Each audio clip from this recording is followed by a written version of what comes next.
សូមស្វាគមន៍បងប្អូនទាំងអស់គ្នាមកកាន់ Channel អតីតកាលថ្ងៃនេះគឺយើងមានរឿងពិសេសប្លែកថ្មីទៀតហើយថ្ងៃនេះប្លែកបងប្អូននៅសារពួកខ្ញុំឆ្លាស់គ្នាអញ្ចឹងហើយរដងគឺខ្ញុំនិទានរឿងអញ្ចឹងគឺខ្ញុំមកធ្វើ MC ម្ដងអញ្ចឹងចង់ដឹងថាសាច់រឿងគាត់រន្ធត់ព្រឺព្រួចគួចអរ៉ាប៉ុណ្ណាបងប្អូនអាចមកជួបគាត់បានណាធានាថាស្ដាប់ហើយជក់ចិត្តដិតអារម្មណ៍តែម្ដងណាតើសាច់រឿងទៅជាយ៉ាងណាមកជួបគាត់ទាំងអស់គ្នាណាបងប្អូនសួស្ដីបាទសួស្ដីចឹងថ្ងៃហ្នឹងឮថាមានរឿងអ្វីប្លែកមែនទេបាទមានរឿងនេះថាតងទៅនឹង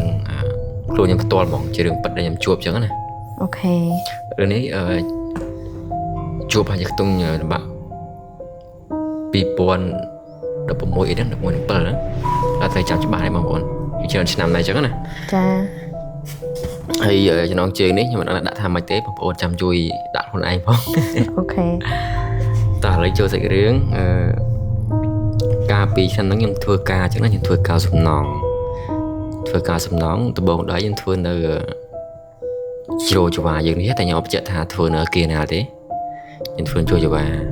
អញ្ចឹងបន្ទាប់ខ្ញុំធ្វើការសុកហ្នឹងមេក៏តែហៅថាក៏ផ្ទេការងារយើងទៅពីជ្រោចវាទៅកំពង់ចាមអញ្ចឹងណាកន្លែងថ្មីហ្នឹងកន្លែងថ្មីកន្លែងហ្នឹងគេធ្វើលើអាគាររោងចក្រហ្នឹងអត់មានជាន់ទេជាន់តដីទេគាត់ថាគេតម្លើងដបូធំអញ្ចឹងធំដែរអញ្ចឹងណា2-3ជាប់គ្នាអញ្ចឹងណាហ្នឹងហើយប៉ុន្តែមុននឹងទៅហ្នឹងវាថាយើងធ្វើការហ្នឹងវាដូចអារម្មណ៍មិនសូវល្អដែរអញ្ចឹងណារឿងសែសអញ្ចឹងណាប៉ុន្តែក្នុងចិត្តយើងក៏ចង់ទៅដែរ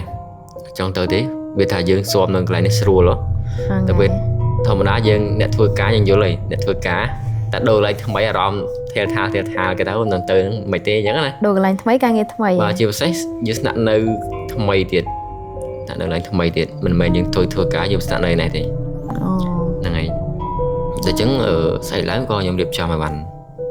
នពីល្ងាចទៅស្អែកឡើងយើងចេញទៅអញ្ចឹងណានឹងហើយចេញទៅហ្នឹងរ៉ែរហ្នឹងក៏បានចេញទៅពីព្រឹកនេះដែរទៅនឹងរឿងថ្ងៃដែរហើយថ្ងៃអាសៀលហើយអញ្ចឹងណាអញ្ចឹងទៅយើងក៏ជិះឡានទួយមួយហ្នឹងគ្នា 4-5 នាក់អញ្ចឹងណាទៅដល់ល្ងាចហើយទិដ្ឋភាពនៅកន្លែងហ្នឹងកាលហ្នឹងវារៀងព្រៃបងប្អូនព្រៃស្ដុកហ្នឹងហើយវារៀងមានព្រៃអាស័យមានចង្ការស្វាយនៅពាត់ជុំវិញនងចាក់ហ្នឹងអញ្ចឹងណាហើយទិដ្ឋភាពហ្នឹងបើសិនជាអ្នករៀងដោតលើរឿងពពុះវិញ្ញាណហ្នឹងនឹងមានអារម្មណ៍ថាមិនទៅល្អអញ្ចឹងខ្លាចហើយវារៀងស្ងាត់អញ្ចឹងណាអូខេហើយអញ្ចឹងទៅយើងទៅដល់យើងរៀបចំកន្លែងដេកអីចឹងណាមើលការងារយើងត្រូវធ្វើស្អែកចឹងទៅមេក៏គាត់បានប្រាប់កន្លែងការងារហើយគាត់ទៅបាត់ចឹងទៅបាត់ហ្មងហ្នឹងហើយដល់ស្អែកឡើងយើងចាប់ផ្ដើមធ្វើការថ្ងៃដំបូងចឹងណាធ្វើការធម្មតាធ្វើអីទៅប៉ុន្តែ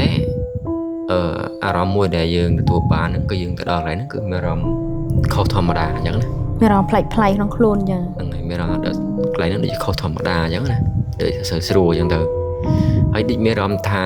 ដូចមានអីទុយភ្នែកយើងនេះក្លៀសឃើញអញ្ចឹងណាដូចមនុស្សដើរពីក្រោយអញ្ចឹងហ្នឹងហើយមានអារម្មណ៍អញ្ចឹងយើងមានអារម្មណ៍ថាដូចមានមនុស្សដូចខ្វាយក្បែរយើងអីយើងចេះតែងាកកើតអញ្ចឹងអារម្មណ៍តែដឹងខ្លួនអញ្ចឹងណាទៅយើងធ្វើការទៅយើងចេះតែធ្វើការធម្មតាធ្វើមិនអីតែអារម្មណ៍យើងមានអារម្មណ៍ថាដូចជាមានគេមើលយើងអញ្ចឹងណាហើយទិដ្ឋភាពរោងចក្រហ្នឹងលក្ខណៈធំហើយតសមួយនោះវាធំអញ្ចឹងណាតសមួយធំវាធ្វើឲ្យហើយជាយើងហើយ2នាក់3នាក់នោះមិនអត់ជួបមកតសហ្នឹងណាលក្ខណៈរោងចក្រធំអញ្ចឹងទៅយើងធ្វើការទៅអារម្មណ៍យើងចិត្តតែហេលហាអញ្ចឹងណាស្រួលយើងកន្លែងទៅដូចមានមនុស្សនៅក្នុងតសហ្នឹងមើលយើងអញ្ចឹងណាដូចមានអារម្មណ៍ថាភ្នែកមើលយើងស្លង់ដូចមានអារម្មណ៍ថាមនុស្សតសដូចមានមនុស្សស្លង់មើលយើងអញ្ចឹងកាលហ្នឹងអារម្មណ៍យកនៅខ្លួនទេអាហ្នឹងថ្ងៃទី1ដល់ថ្ងៃទី2យើងធ្វើការធម្មតាទៀតអញ្ចឹងណាប៉ុន្តែថ្ងៃនេះយើងធ្វើការរៀងខ្ពស់អ្នកធ្វើការសំណងគាត់យល់ហើយខ្ពស់ជាងរដងហ្នឹងហើយយើងរៀបទាថា3កងអញ្ចឹង3កងមកយើងគិតខ្ពស់វាចង់10ម៉ែត្រដល់ខ្ពស់ចង់10ម៉ែត្រខ្ពស់ណាបាទខ្ពស់ដែរតែអញ្ចឹងទៅហើយដែកក្តារជាន់ហ្នឹងបើដែកធម្មតាគេមានតពុទេប៉ុន្តែដែកខ្ញុំជាន់ហ្នឹងដែកស្តង់ដាអញ្ចឹងណាគេមានតពុកងាវបងប្អូនសងខាង4អញ្ចឹងទៅ យើងជាមនុស្សដែលល្អិតអន់រឿងនឹងដែរពីសមត្ថភាពអញ្ចឹងណាអញ្ចឹងមិនធ្វើមួយយើងច្បាស់លាស់ហើយបានយើងឡើង យើងមើលច្បាស់លាស់ក្រឹកក្រម អញ្ចឹងបន្ទាប់ពីយើងកូរម្សៅឲ្យយើងក៏ហៅគ្នាម្នាក់ទៀតដើម្បីជួយលើកក្តារទៅដាក់នៅខាងចុងលើទៅទាបំផុតអញ្ចឹងហ្នឹងហើយគ្នាពីរនាក់អញ្ចឹងលើកដាក់ទៅដាក់ថ្ពុកឲ្យស្រាច់យើងសិតតែទាញលាក់រោនមើលទៀតអញ្ចឹងណាហ្នឹងហើយទៅមកយើងច្បាស់ថាអូខេហើយអញ្ចឹងទៅវារបូតនេះបាទហើយវារបូតអញ្ចឹងក៏យើងចាប់ផ្ដើមយកថ្នាំហ្នឹងឡើងលើស្រាប់តែវាធ្លាក់មកតែហ្មងបងប្អូនតែបើយើងឡើងដល់លើភ្លាមវាធ្លាក់មកដុកមកក្រោមហ្មងធ្លាក់មកចកាយើងហ្នឹងក៏ប៉ះជាមួយនឹងដែកទាហ្នឹងទៅងឹតមុខឈឹងអញ្ចឹងណាអត់ស្លាប់ទេវាល្ងឹតមួយឆាវអញ្ចឹងងឹតមួយឆាវបាញ់7ពេកចាស់ថាបាញ់7ពេកបងប្អូនហ្នឹងហើយក៏ឈាមតាមមាត់ហើយបន្ទាប់ពីហ្នឹងមកយើងដឹងខ្លួនលក្ខណៈថាយើងកំពុងតែនិយាយមួយគេអញ្ចឹងណាស្រាប់តែភ្នែកយើងកលៀសឃើញសម្មៅខ្មៅមកខ្មៅនោះនឹងធំដែរបងធំមែនតើយើងសេមកសាមអញ្ចឹងណាហ្នឹងហើយមកខ្មៅនឹងធំបែបមនុស្សប្រុសមានធំហើយប្រត់ពីទៅសមួយទៅសមួយពុបមកគាត់និយាយព្រឺសវល់ដែរបងព្រឺខ្នងនេះរឿងពិតណាបងប្អូនហ្នឹងហើយរត់ពីទៅសមួយទៅសមួយទៅខ្ញុំញាក់ព្រឹតថាយើងប្រាប់គេអត់មានណាជឿណាគេថាយើងហ្នឹងព្រើភ្នែកឬក៏យើងនឹងចេញចុះអញ្ចឹងណាហើយយើងនិយាយក៏ហក់អីចឹងហ្នឹងហើយវាចឹងបងៗគាត់ធ្វើការអញ្ចឹងគាត់ចេះថាជាថាជាអីចឹងណាគាត់និយាយមកយើងអញ្ចឹងហើយយើងគិតថាយើងធ្វើស្រួលទេយើងចង់ទៀមទាទៅកន្លែងការងារដើមវិញអញ្ចឹងណាតែគេឲ្យទៅដែរឬយើងទៅសម្រាប់គាត់ថាទៅអត់ចង់ឲ្យទៅតន់ទៅទេអញ្ចឹងណាតែយើងក៏សម្រាប់ព្យាបាល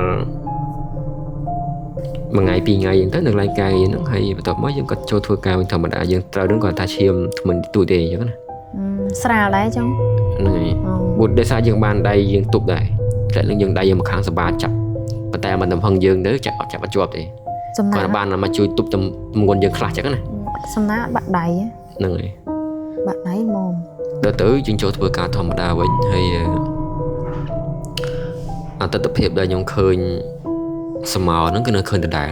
ហើយអារម្មណ៍ដែលយើងទួបានហ្នឹងក៏នៅតែមានអារម្មណ៍អញ្ចឹងណាយើងមានអារម្មណ៍ថាស្រួលដូចមានអីខុសប្រាប់អត់អីចឹងណាខ្លាចអត់ពេលអញ្ចឹងហ្នឹងហើយខ្លាចអារម្មណ៍ដូចវាថាដូចមនុស្សលវលវីអញ្ចឹងណាហ្នឹងតែខ្លាចអញ្ចឹងណាដល់ទៅយើងធ្វើការទៅចិត្តថាដូចមានអារម្មណ៍ថាគេមើលមកយើងពីក្រោយខ្នងអញ្ចឹងណាតែយើងលេចទៅអត់ឃើញទេព្រឺដើរទៅដូចភ្ញាក់យើងងាកក្រោយអញ្ចឹងហ្នឹងហើយដល់ពេលហើយយើងធ្វើការហើយដោយសារយើងធ្លាក់អស់ចឹងទៅគេឲ្យយើងធ្វើការនៅលើនឹងទៀតទេឲ្យយើងធ្វើការនៅក្រោមចឹងដល់ពេលមកក្រោមចឹងស្មោនឹងតាមមកទៀតហ្នឹងហើយនៅតែមានអារម្មណ៍ចឹងហើយដល់ពេលយើងធ្វើទៅកលេចទៅឃើញទៀតស្មោហ្នឹងប៉ុន្តែលក្ខណៈឃើញកតុយភ្នែកហ្នឹងបងឃើញចឹងណាដល់ទៅយើងក៏ថាអត់សូវស្រួលមែនទែនទេយើងក៏សុំមេរបស់យើងនឹងឈប់មកអញ្ចឹងជប់ទឹកផ្ទះសម្រាប់ហ្នឹងហើយអ្វីដែលនឹកស្មានហ្នឹងគឺដល់ផ្ទះហ្នឹងក៏បណ្ដាយើងគាត់ប្រោះព្រំគាត់ស្រោចទឹកអីចឹងណាអុចធុកអីហៅព្រលឹងហៅអីកូនចឹងហ្នឹងហើយតែក៏យើងសម្រេចថាទៅលោកទៅឲ្យលោកស្រោចទឹកឲ្យបាទទៅហើយលោកហ្នឹងគាត់ចេះមើលដែរចឹងណាតែគាត់មានពុទ្ធិកាថាខ្ញុំហ្នឹងមានគេតាមចឹងណាគេតាមយើងហ្នឹងគេតាមយើងតាមហ្នឹងតាមលក្ខណៈមិនបន្លាចឬមួយក៏មិនគេតាមចង់បានយើងស្នងគេមកចឹងណាលេងធំដែរចឹងហ្នឹងលេងធំខ្លាំង